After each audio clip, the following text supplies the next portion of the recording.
Assalamualaikum warahmatullahi wabarakatuh.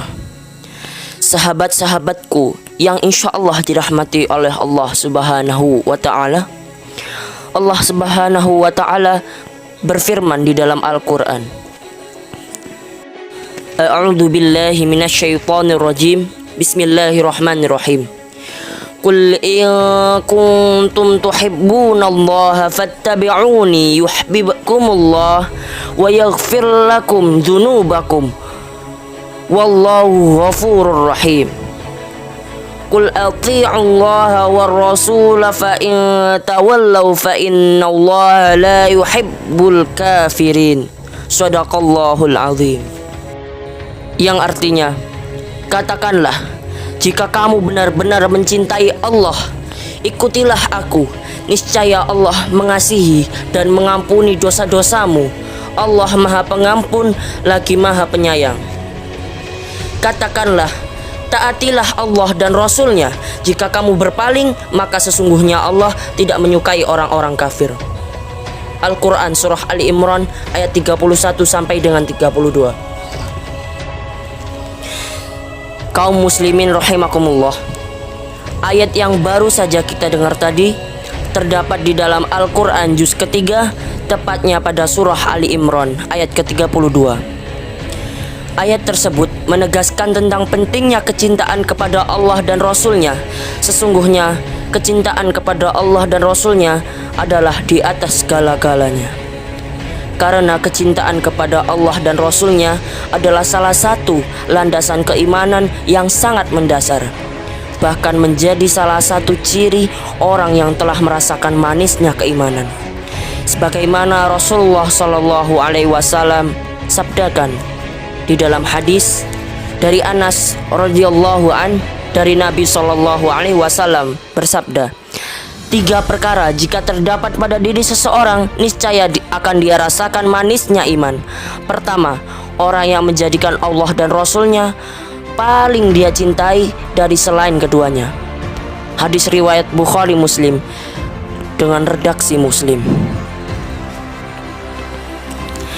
Manisnya iman menurut para ulama dalam merasakan lezatnya ketaatan dan memiliki daya tahan menghadapi rintangan dalam menggapai ridho Allah Subhanahu wa Ta'ala dan Rasul-Nya, serta lebih mengutamakan ridhonya daripada kesenangan dunia. Ibnu Rajab berkata dalam kitab Fathul Bari, apabila hati telah mendapatkan manisnya iman, maka ia akan sensitif merasakan pahitnya kekufuran, kefasikan, dan kemaksiatan. Karena itulah Nabi Yusuf alaihi salam berkata, wahai Tuhanku, penjara lebih aku sukai daripada memenuhi ajakan mereka kepadaku. Quran Surah Yusuf ayat 33. Kaum muslimin rahimakumullah, di antara bentuk real kecintaan kita kepada Allah Subhanahu wa Ta'ala beserta Rasul-Nya adalah dengan mengikuti apa yang telah disampaikan oleh Rasulullah Sallallahu Alaihi Wasallam melalui sunnah-sunnahnya. Sa'id bin Jubair berkata, sebuah perkataan tidak akan diterima kecuali dibuktikan dengan perbuatan. Ucapan dan perbuatan tidak akan diterima kecuali dengan niat. Sedang niat tidak akan diterima kecuali sesuai dengan sunnah Rasulullah Sallallahu Alaihi Wasallam. Ittiba'ur Rasul atau mengikuti sunnah Rasul Sallallahu Alaihi Wasallam menjadi penentu diterimanya sebuah ibadah, karena semua ibadah sifatnya adalah tauqif, artinya berdasarkan petunjuk Allah dan Rasul-Nya, bukan berdasarkan akal atau perbuatan kebanyakan orang, bukan pula dengan mengikuti semangat yang bergebu semata karena kagum dengan figur tokoh tertentu. Rasulullah Shallallahu Alaihi Wasallam bersabda, dan barang siapa yang melakukan suatu amalan yang tidak ada perintahnya dari kami, maka amalan tersebut tertolak. Hadis riwayat Muslim. Amal tersebut tertolak karena dianggap bid'ah. Bid'ah dalam terminologi syara' adalah setiap ibadah yang diadakan oleh manusia akan tetapi tidak ada asal usulnya, baik dalam Al-Quran maupun As-Sunnah, bisa dengan mengurangi atau menambah dari apa yang telah menjadi ketetapan Allah Subhanahu wa Ta'ala dan Rasul-Nya.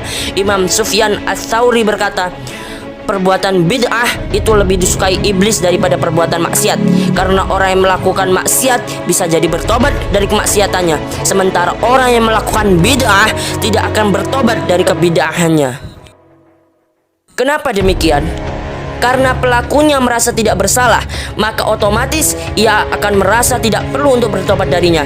Bagaimana merasa bersalah? Lah dia merasa punya dalil, walaupun dalilnya lemah, bahkan tidak bisa dijadikan hujjah. Oleh karena itu, semua jenis bid'ah dalam ibadah adalah merupakan kesesatan, meskipun menurut pandangan kebanyakan orang adalah baik.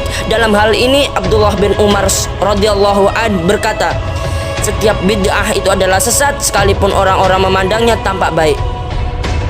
Dengan demikian, kalau diri kita mengklaim mencintai Allah dan Rasulnya, tidak ada cara lain kecuali tunduk, pasrah, dan menjadikan petunjuknya sebagai pedoman dalam kehidupan kita sehari-hari, sehingga ibadah kita tidak sia-sia gara-gara menyelisihi apa yang telah diajarkan oleh Rasulullah SAW kepada umatnya.